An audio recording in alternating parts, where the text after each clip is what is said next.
याच ठिकाणी हा. पाटील बसले खाली. शोध तू तिथं थांबायला पाहिजे होता. ऐका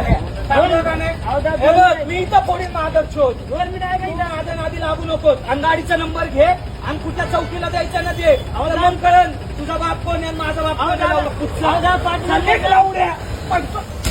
नमस्कार मित्रांनो, जय शिवराय. आणि तुम्हाला स्क्रीनवरती एक व्हिडिओ दिसत असेल. ह्यो रिसेंटली कालचा व्हिडिओ आहे आणि मगरपट्ट्यामध्ये ही घटना घडलेली आहे. एका चालकाला दुसऱ्या चालकानं, आणि मला तर खरंच हे कळत नाही, तर चालकच चालकाचा शत्रू आहे असं कधी कधी वाटतं. ठीक आहे, हे व्हिडिओ बघून तुम्हाला तेच वाटेल.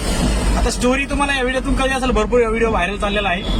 काहीतरी कारण असेल, छोटं मोठं असू शकतं. गाडी इकडे तिकडे होत असते, तर त्याचा अर्थ असा नाही का कोणी कोणाचा गाडीचं तोडफोड करणं, कायदा हातात घेणं, शिवीगाळ करणं, धक्काबुक्की करणं हे होत नाही. ठीक आहे, तर मित्रांनो मी आता चाललेलो आहे हडपसरला. ऍक्शनचं रिॲक्शन काय होतं ना तुम्हाला दाखवतं. ठीक आहे, आणि कायदा सगळ्यांना समान आहे आणि कायदा सगळ्यांना बरोबरनं उत्तर देईल. ठीक आहे, आणि जे व्हायचं ते कायद्यानं होईल. आता तुम्ही बघा काय होतंय. मित्रांनो आता आम्ही आलेलो आहे हडपसरला आणि पाठीमागं गाडीचं पोलीस स्टेशन आहे. आणि ज्या व्यक्तीसोबत हे सगळं झालं ते माझ्यासोबत येत आता. हे गाडी चालक आहे. तुमचं नाव काय भाऊ? जयपाल लक्ष्मण सोनकांबळे. ओके, त्यावेळेस काय झालं होतं सगळं सांगा. तो पाठीमागून आला, माझ्या गाडीला चिटकला. तो त्याचा